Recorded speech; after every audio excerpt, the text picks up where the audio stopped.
ये भी लेवल 1 है और ये भी 7-8 नंबर का या MCQs में या कोई शॉर्ट क्वेश्चन में इस तरह से टेस्ट होगा।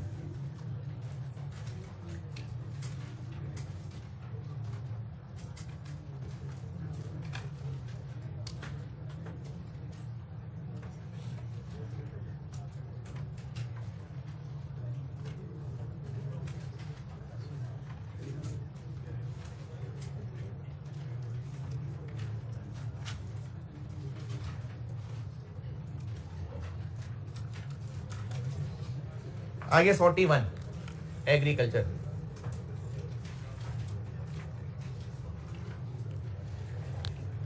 अच्छा, अगर आप में से कोई बहुत एक्सपर्ट किस्म का किसान हो या गाय भैंसें पाली हो तो वो ना बहुत गहरे गहरे सवाल नहीं करना, बस अकाउंटिंग की हद तक जो सिखा रहा हूं बस उतना ही पता है मुझे। इनमें सबसे पहले तो इंपॉर्टेंट चीज़ है डेफिनेशंस। अच्छा, जो लोग ओरिजिनल IAS पढ़ते हैं और साथ ले जाना चाहते हैं, IAS 38 जरूर पढ़िए, ओरिजिनल IAS है। IAS 41 भी जरूर पढ़िए, छोटा सा IAS है। जो डेफिनेशन कह रहा हूँ, अगर आपने IAS साथ लेके जाना है तो मत याद करना, लेकिन अगर नहीं साथ लेके जाना तो उसकी डेफिनेशन इंपॉर्टेंट हैं, याद करनी पड़ेंगी। आप आ जाएं पहले ही पेज जो कि है 220।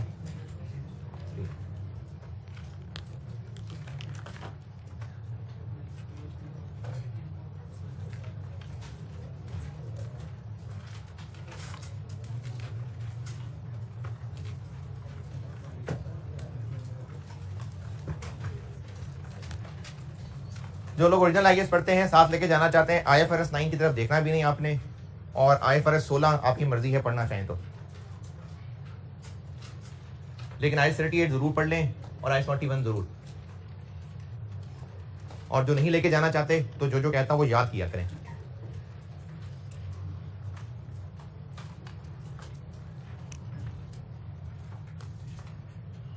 स्कूल में बायोलॉजी पढ़ी होगी किसी ने? अच्छा, और उर्दू मीडियम वालों ने इसको क्या कहते हैं? बियालॉजी? नहीं, एक और भी लिखा होता है, उर्दू में कुछ लिखा होता है, हयातियात। हयातियात। अच्छा, हयातियात बना किससे है? शुरू में क्या है? हयात, यानी जिंदगी। तो जिंदगी है इंसानों में, जानवरों में और पौधों में। अब इंसान तो किसी का एसेट होता नहीं है, इसलिए इंसान छोड़ दें तो वो बिजनेस जिसके पास जिंदा जानवर मौजूद हैं और जिंदा प्लांट्स मौजूद हैं, उन एसेट्स को बायोलॉजिकल एसेट्स कहते हैं। लिविंग। अगर कोई बिजनेस जो है वो मरी मुर्गियां खरीद के गोश्त बेचता है, करते होंगे भाई, करते हैं, तो चलता है ना, धंधा चलता है यहाँ पर, तो वो चूंकि उन्होंने खरीदी ही मरी होती हैं तो फिर वो इस IAS में नहीं फॉल करेगा कुछ भी।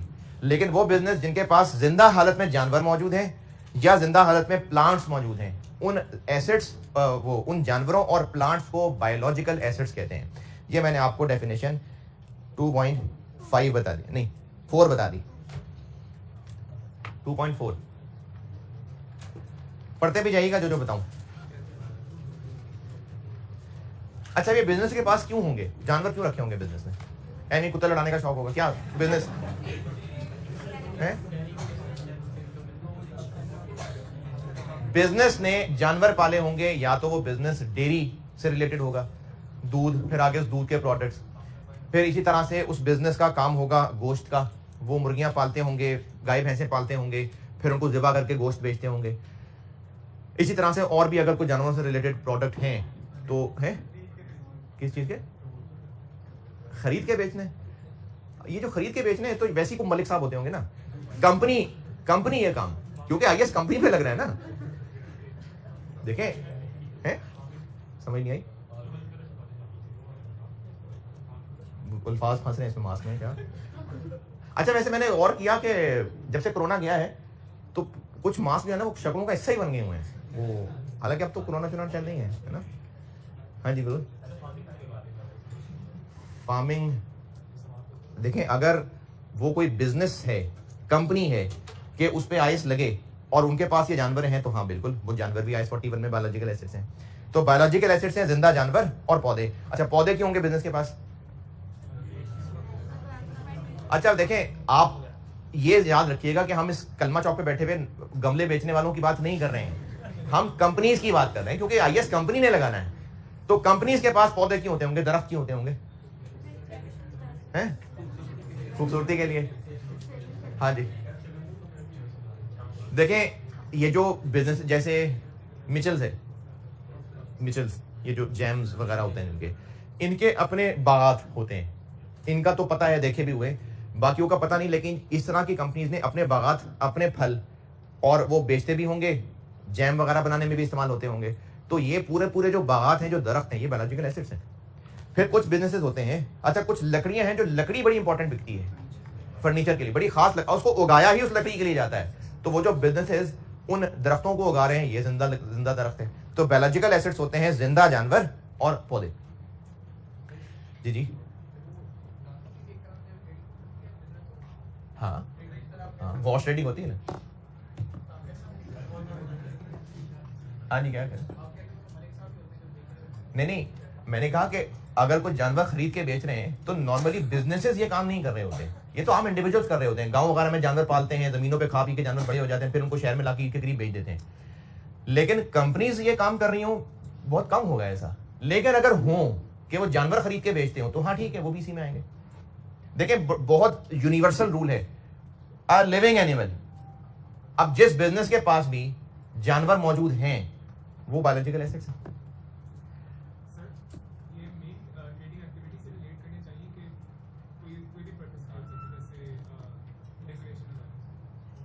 डेकोरेशन,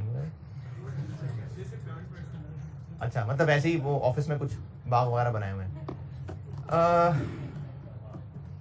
देखें जिस कॉन्टेक्स्ट में ये बात आगे होने लगी है, अब जो मैं से अगली बात बताने लगा हूं ना, तो उससे इसका कॉन्टेक्स्ट पता चल जाएगा, और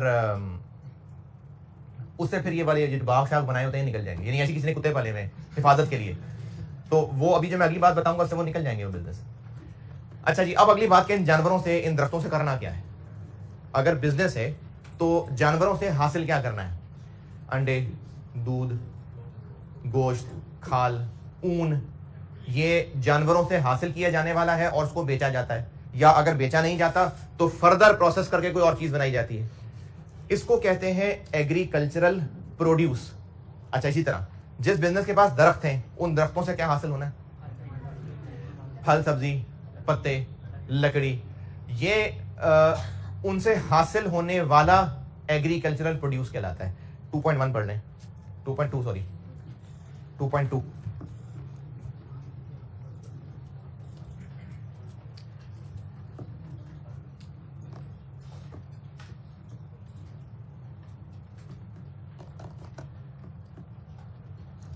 हाँ जी,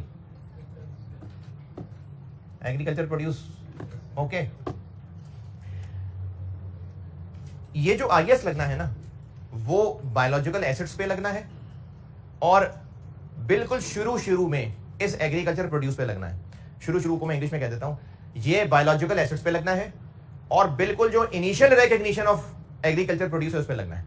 यानी गाय भैंसों पे तो लगना ही है ताहयात, लेकिन उनसे हासिल किए दूध पे सिर्फ उस वक्त जब डोल में उस दूध को डाला गया है, बस उस वक्त लगना है अकाउंटेंट की एंट्री करने तक। उसके बाद वो दूध IS 2 में चला जाएगा। इन्वेंट्री उधर नहीं, IS 2 ऐसे कहा है, IS 2 में IS 2 में चला जाएगा।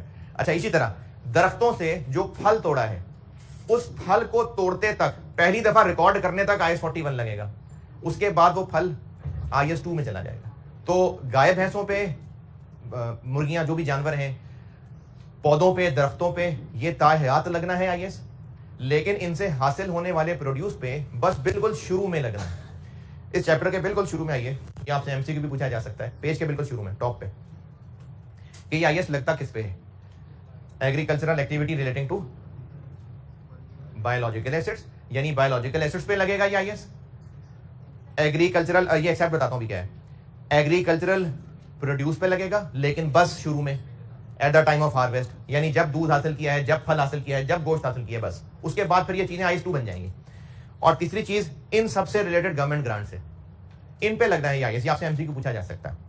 अच्छा, पहली लाइन में एक वर्ड आ गया, पहली लाइन के एंड पे, पहली लाइन के एंड पे, एग्रीकल्चरल एक्टिविटी। तो जिस बिजनेस ने वैसे ही जानवर रखे हुए हैं शौक में, या हिफाजत के लिए, या वैसे ही अच्छा लगने के लिए दरख्त वगैरह लगाए हुए हैं, वो इस आईएस में नहीं फॉल करेंगे, क्योंकि एग्रीकल्चरल एक्टिविटी ही यही है कि इन जानवरों को, दरख्तों को पालना, इनसे कुछ हासिल करना, वो बेचना, या जो उन जानवरों के बच्चे होंगे उन बच्चों को हासिल करके फिर उनको पालना, ये सब एग्रीकल्चरल एक्टिविटी है। तो जिस बिजनेस का काम ही ये है, उनके ऊपर IAS 41 लग रहा है। तो जिन्होंने वैसे ही एक उधर लॉन बनाए हुए हैं वो तो ये काम नहीं कर रहे ना, जिन्होंने वैसे ही कुछ जानवर पाले हुए हैं वो ये काम नहीं कर रहे। तो इसलिए जिन बिजनेसेस का काम ही इन जानवरों और दरख्तों से रिलेटेड होता है, ये उनके लिए IAS 41 है। हाँ जी,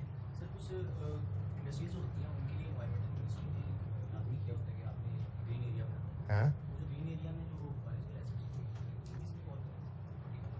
देखें, अगर तो वो इतनी ग्रीनरी है कि बाकायदा वो बागात की शक्ल ले चुके हैं, तो फिर ना यकीनन वो बिजनेस है ना, तो वो उनको ऐसे ही गरीबों में तो नहीं बांट देते होंगे, वो यकीनन उसकी कोई ना कोई बिजनेस एक्टिविटी भी करना शुरू हो गए होंगे। फिर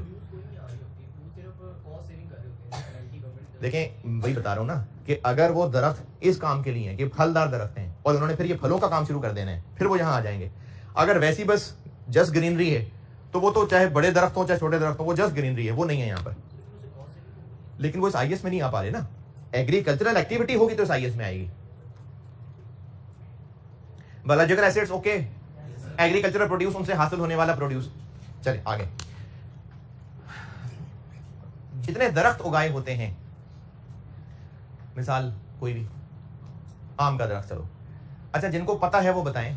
मैं हर दफा क्लास में किसी से पूछता हूँ और हर दफा भूल जाता हूँ, ये आमों के दरख्त की कितनी को लाइफ होती है? लाइफ मतलब फलदार जब तक वो रहते हैं 35-40 साल होती है। अच्छा, ये जो आम का दरख्त होता है, इसकी लकड़ी कोई बहुत खास लकड़ी है फर्नीचर के लिए या बस आम सी लकड़ी है? आम सी लकड़ी है, मतलब आम के दरख्त की आम सी लकड़ी है। तो इस दरख्त को उगाने का मकसद उससे बस सिर्फ फल हासिल करना है, और वो 1 साल से ज्यादा हासिल करना है।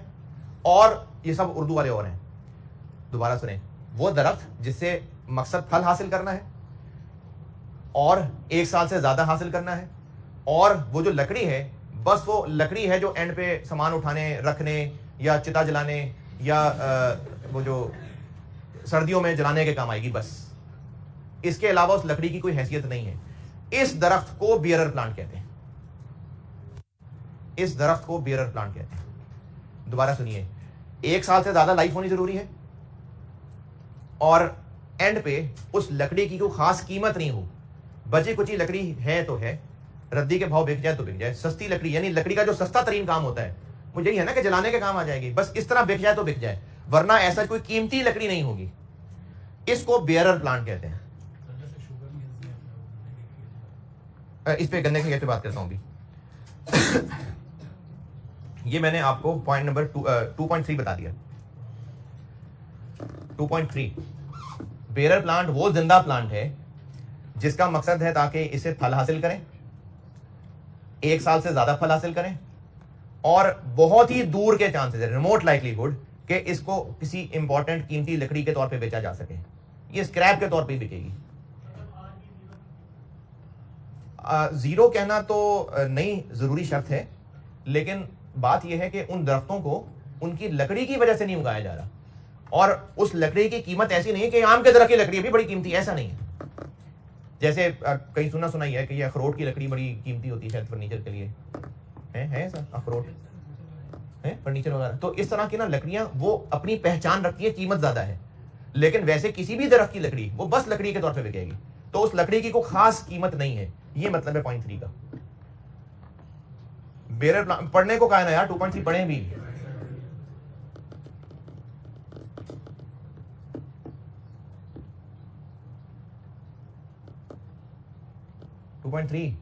डन। अच्छा, अब अगली चीज जो बताने लगा हूं ये इंपॉर्टेंट है, एमसीक्यू में टेस्ट हो सकती है, वैसे तो डेफिनेशन ही इंपॉर्टेंट है। वो दरख्त जिससे फल हासिल तो करना ही है लेकिन उसकी लकड़ी भी कीमती होती है। वो दरख्त जिसे फल हासिल करना है लेकिन लकड़ी भी कीमती होती है, वो बेरर प्लांट नहीं है। इसी तरह वो दरख्त जिनसे फल छल कोई नहीं है, असल में वो होते ही लकड़ी हैं, यानी उनको उगाया ही लकड़ी के लिए जाता है। जैसे जो बांस होते हैं, ये लकड़ी है ना, ये बांस भी ये उगते ही है ना, जमीन से ही उगते हैं, तो ये बस बांस ही उग रहे होते हैं, इनका फल वल कोई नहीं है, तो इनको इस बांस के लिए ही उगाया जाता है, ये बेरर प्लांट नहीं है। और तीसरी चीज, ये जो एनुअल क्रॉप्स होती हैं, एनुअल क्रॉप्स कहते हैं, जैसे गंदम है, अब गंदम जब उग गई, उसके ऊपर से वो दाना उतार लिया, तो फिर ये जो गांव वगैरह के लोग हैं ना, उनको बेहतर आइडिया होगा, फिर उसको जला देते हैं, फिर वो सब साफ हो जाता है। वो जो पौधा जिसपे इतना इतना पौधा हो गया, उस पर सिर्फ गंदम ऊपर से उतार ली, फिर वो पौधा बेकार है, फिर वो जला के खेत साफ कर देंगे, फिर अगले साल दोबारा गंदम उगेगी। इनको एनुअल क्रॉप्स कहते हैं। अब इनमें जब गंदम का ऊपर से वो दाना उतार लिया, तो वो दाना किसी पौधे पे ही लगा हुआ था ना, और उस पौधे की कोई कीमत हैसियत थी नहीं, उसको तो जला दिया है। देखें, स्क्रैप ही चीज है ना, कीमत तो देखो जानवरों के गोबर की भी होती है, कीमत तो जानवरों के गोबर की भी होती है ना, कीमत तो है हर चीज की, लेकिन क्या इनकी उगाई उनके उस पौधे की वजह से होती है? नहीं, तो स्क्रैप ही है अगर वो पौधा बिक रहा है तो। इनको एनुअल क्रॉप्स कहते हैं। ये भी बेरर प्लांट नहीं है, ये आप पढ़ लीजिए पॉइंट नंबर 2.9 पढ़ लें। The following are not bearer plants.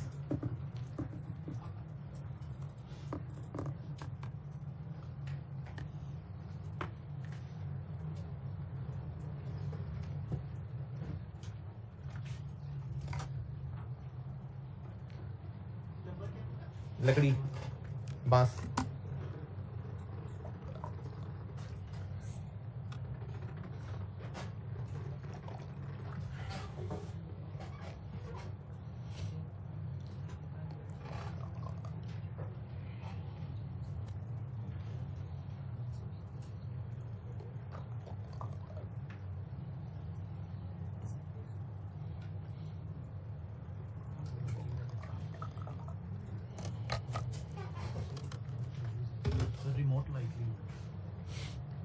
बहुत कम चांसेस, लाइकलीहुड चांसेस, रिमोट बहुत दूर के।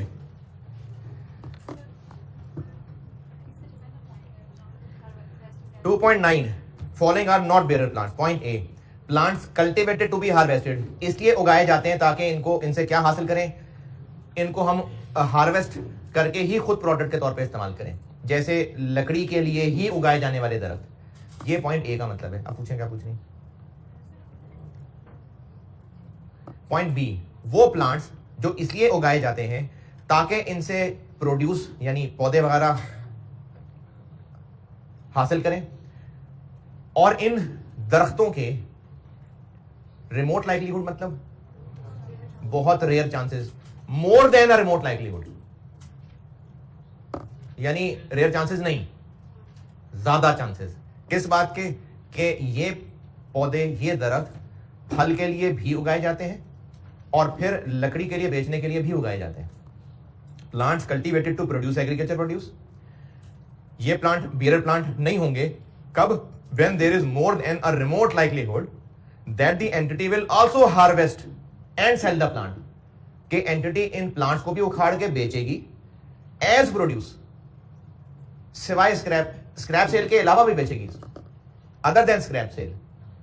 वो पौधे, वो दरख्त जो इसलिए तो उगाए जा ही रहे हैं कि उनसे फल हासिल करना है, लेकिन इसलिए भी उगाए जा रहे हैं कि उनकी लकड़ी भी कीमती है और उस लकड़ी को भी बेचा जाना है, और वो जो लकड़ी को बेचा जाना है वो कबाड़ का बेचा जाना नहीं है, अदर देन स्क्रैप सेल।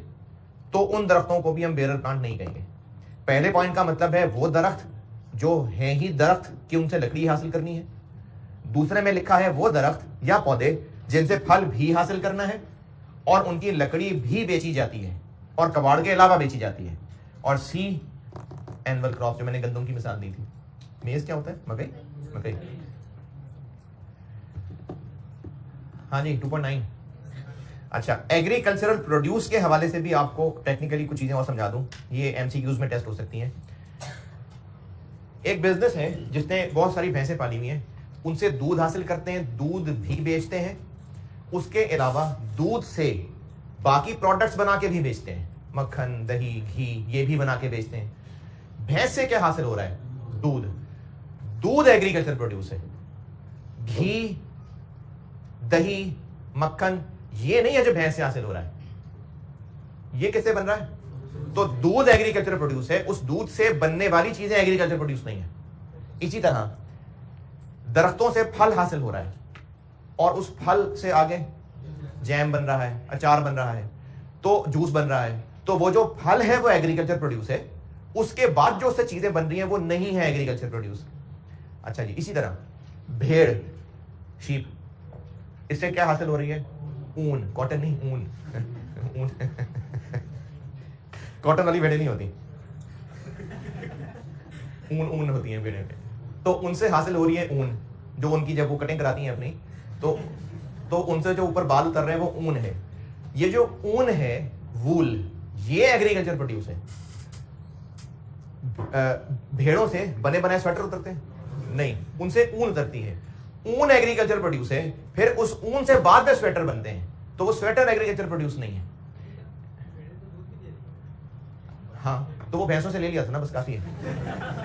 तो भेड़ों की मिसाल मैंने ऊन के लिए ले ली है। अगले पेज पे आए, अगले पेज पे ये मैंने आईएएस से एक टेबल उठाया है। ये टेबल बड़ा अच्छा है। इनमें आपको जो नाम ना भी समझ आए वो गूगल से पूछ लेना,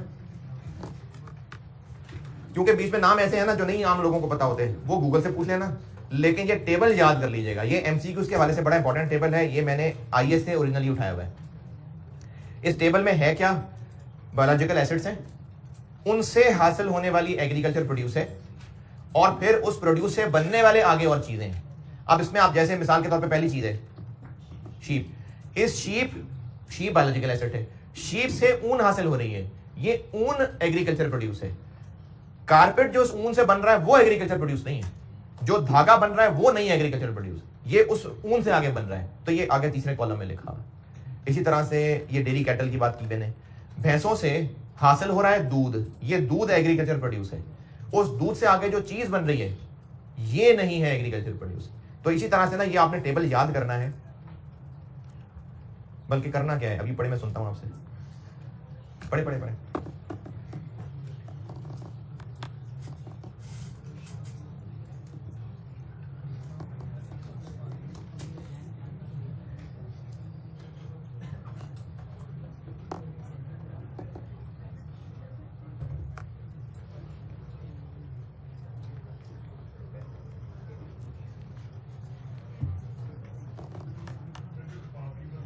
जी हाँ, ये आ रहा है ना आगे।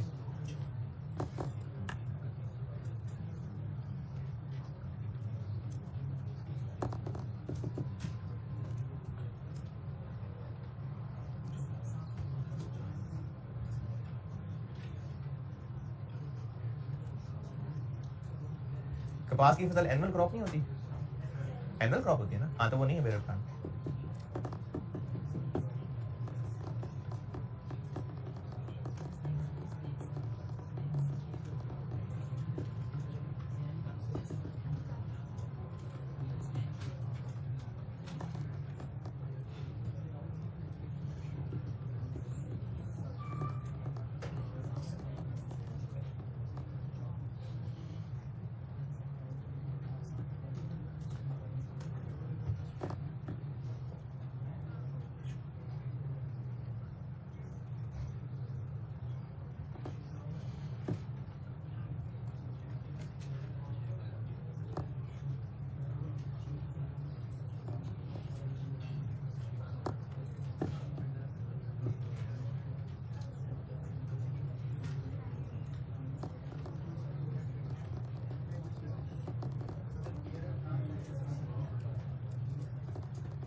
अच्छा, एक बात वो मुझे अभी बाद में एहसास हुआ, बात ना पढ़ाते हुए नहीं, बस थोड़े शुगर लगाने के लिए कुछ मूवीज़, इंडियन मूवीज़, कुछ इस तरह के अल्फाज यूज़ हो जाते हैं, और वो मकसद सिर्फ ये होता है कि एक ज़रा डिफरेंट चीज़ होगी तो शायद सोए हुए लोग जागते हैं। तो मैंने ना उसी सेंस में अभी वो चिता की बात की थी, लेकिन मुझे एक चीज़ रियलाइज़ हुई कि ये हमारे दीन का बिल्कुल मिजाज नहीं है कि किसी दूसरे दीन की जो इंपॉर्टेंट चीज़ें उनका मजाक उड़ाए, बिल्कुल हमारे दीन का मिजाज नहीं है। तो ये सिर्फ मैंने इसको एक इंडियन लफ्ज़ बोलते हुए चिता बोल दिया था, अदरवाइज इसका ना कोई भी इस प्रोसीजर के हवाले से कोई ऐसी बात नहीं थी। क्योंकि क्लास में भी नॉन मुस्लिम्स होते हैं और ऑनलाइन में भी होते होंगे यकीनन, तो हमारे दीन का बिल्कुल मिजाज नहीं है और मेरा मकसद मजाक उड़ाना नहीं था। ये बस वो एक इंडियन लफ्ज़ यूज़ कर लिया था, तो वो फिर बाद में रियलाइज़ हुआ कैसे नहीं कहना चाहिए था। तो अगर आप में से कोई ऐसा है जो इस मज़हब से ताल्लुक़ रखता है तो माजरत, मैंने ये मजाक के सेंस में नहीं बोला है। तुम्हारे दीन का मिजाज नहीं है, ये मैं आपको बता रहा हूँ, हमारे दीन का बिल्कुल मिजाज नहीं है कि दूसरे लोगों का मजाक उड़ाया जाए, ये बहुत बुरी बात है। तो वो मजाक उड़ाना कॉन्टेक्स्ट नहीं था। अच्छा जी, अब इस टेबल के अंदर ये जो लिस्ट है एसिड्स की, इसके नीचे भी जो 4 लाइनें लिखी है ना, ये भी याद करनी है, क्योंकि इनमें उन्होंने आपको मिसालें दी हैं। टी बुशेस, ये जो चाय के पौधे होते हैं, ग्रेप वाइन्स, ये जो अंगूरों के पौधे होंगे, ऑयल पाम्स, ये जो सरसों का तेल होता है, पाम ऑयल सरसों का तेल होता है ना, नहीं पाम ऑयल होता है, नहीं ऑलिव ऑयल सरसों का तेल नहीं होता, पाम ऑयल सरसों का तेल होता है यार, नहीं, हाँ वो मस्टर्ड ऑयल होता है। पाम ऑयल को मेरे ख्याल में पाम ऑयल ही कहते हैं। हाँ, तो ये जिन पत्तों से जिन पौधों से लिया जाता होगा वो ऑयल पाम्स हो गए। इसी तरह से रबर के दरख्त हैं। ये जो नाम लिखे हुए हैं ये बेरर प्लांट में आ जाते हैं। और पिछले पेज पे आए वापस, ऊपर स्कोप नंबर ए, वो बायोलॉजिकल एसिड्स जो बेरर प्लांट्स हैं उन पे बेरर प्लांट्स IS 16 में फॉल कर जाते हैं, क्योंकि इनकी क्वालिटी IS 16 वाली होती है। लाइफ 1 साल से ज्यादा, बेनिफिट्स मिल रहे हैं, स्क्रैप वैल्यू ही है, तो इस वजह से ये IS 16 में फॉल कर जाता है। जो बेरर प्लांट्स हैं वो IS 41 में नहीं आएंगे। तो IS 41 लग रहा है biological acids excluding bearer plants. तो बेरर प्लांट्स IS 16 में फॉल करते हैं। तो ये जो अगले पेज पे टेबल है इसमें नीचे 4 लाइनों में यही बात लिखी हुई है।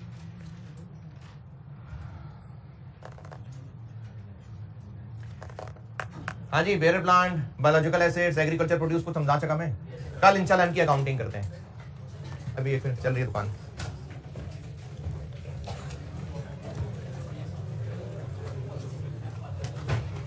कल मैंने क्या बात की थी या कोई भी नहीं की थी? परसों भी कोई नहीं? अच्छा नहीं यार। अच्छा, कोई आखिरी बात किसी को याद है? हाँ, मुझे भी लग रहा है कि अब्बा जी की शान में कुछ बातें अर्ज की थी।